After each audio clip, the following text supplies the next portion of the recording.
Here is Crafty Little You's base piece, the flower pot. When you receive this kit, it will be unfinished as it is a DIY kit. We suggest finishing it before gluing it together. You are going to pop out all of the pieces, and on that rectangle piece, that middle piece can be thrown away and the heart can be thrown away as well. Grab your wood glue, we like Gorilla Wood glue, and grab the spacer of the flower pot, and that's the piece that has the rectangle cut out at the top.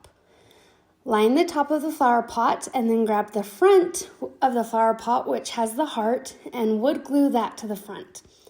This is what it's going to look like so far.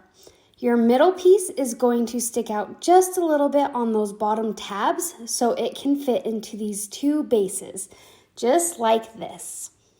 Once it is all good and dry, grab the little swirlies that are on there and put some wood glue on there, and then your flower pot is ready to go and be displayed for cute seasonal changeouts.